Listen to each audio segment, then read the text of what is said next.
Day of Racial Healing, which comes on the heels of the holiday where we celebrate the life and legacy of Dr. Martin Luther King Jr. Dr. King's Day, we are not just going to think about the dream. We are going to live the dream. And we're going to move our city and the country in the direction of where the dream is supposed to take us. What would Dr. King say today to the asylum seekers that are coming to our city? Would he use it as an opportunity to divide us? Would he make it up so that it's either long-term New Yorkers or new and aspiring New Yorkers, or would he say it's all New Yorkers? Dr. King's fight for social justice and racial equality continues today, and that's what prompted the Kellogg Foundation to launch the National Day of Racial Healing. This morning, we are joined by the president and CEO of the foundation, LaJune Montgomery Tebron, to talk about some of the steps that we can all take to promote racial healing. So good morning to you. Thank you so much for being here this morning to talk about this. Good morning. Thank you for having me. Yeah, it's so important to talk about. Racial healing, a tall order, especially in the wake of everything the country has gone through over the past 3 years, what we are still experiencing today. So I guess the question, first and foremost, where do we even begin, and more importantly, how?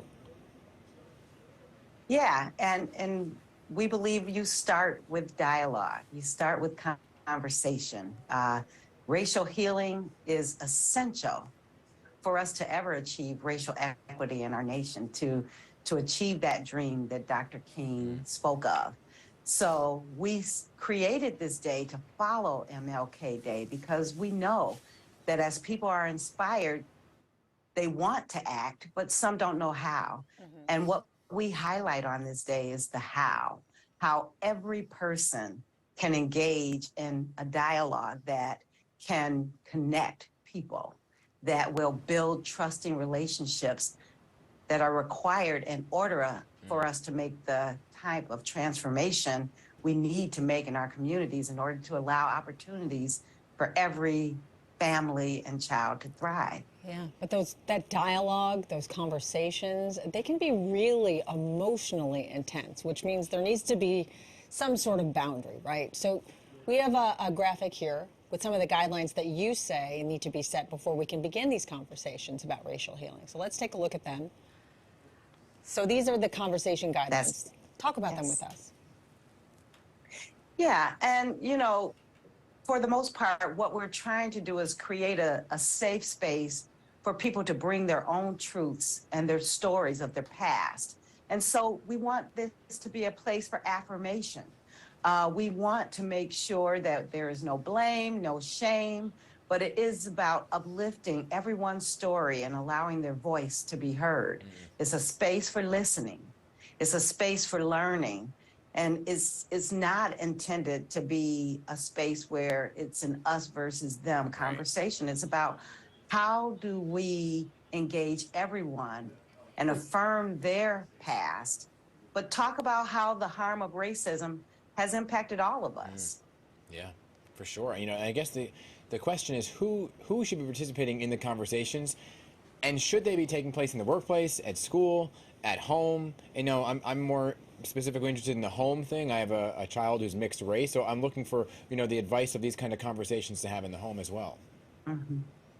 Yeah, and our vision, of course, is that it's just a way of being. It's a way that we connect with people in the spirit of our common humanity. So everyone should have these conversations. We are all impacted by racism, by the pain of the past and the present, and we can all learn and grow through this dialogue and learn how to be empathetic. We're looking at a graphic right now that talks about how you deepen the conversation. How often do you think of race? How does race impact your life? Does race impact your decisions? And then share your reflections. Does that sound about right to you? Absolutely. And you can have that conversation in your family, with your friends, in community. It is a conversation that really can be a way of being and connecting with people. So yes, absolutely, because the only way for us to come together and actually achieve racial equity is to start by having these conversations and making that dialogue safe for people. You are the now we avoid it because we think it's uncomfortable, but we want this to be a natural way of connecting. Yeah, I always tell people you got to get comfortable being uncomfortable in these kinds of conversations, right? And Exactly. I want to talk about this because you're the first woman and African American to be appointed president and CEO of the Kellogg Foundation. So how did you address racial inequities throughout your own professional career? And are you surprised it took so long to get to have somebody of color be in this position?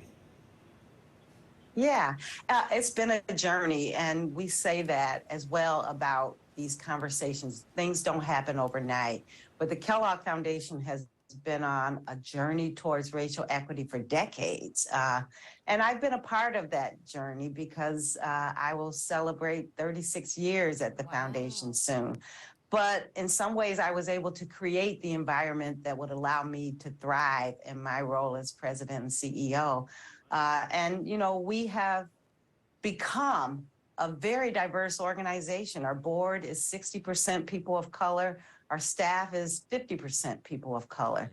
But that's been very intentional work inside of this foundation as well as externally. And that's why we know this must be a practice, and it is a journey. And just real We're not quickly- expecting, you know, things to happen overnight. And Lejeune, just real quickly before we let you go, the Kellogg Foundation has a conversation guide. Can you quickly tell us where they can find that?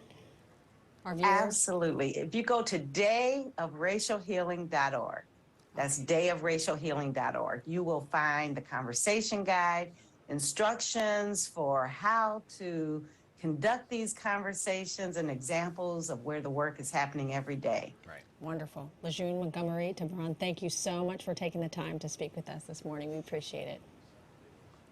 Thank you very much. All right, 9:37, and Ochi, over to you.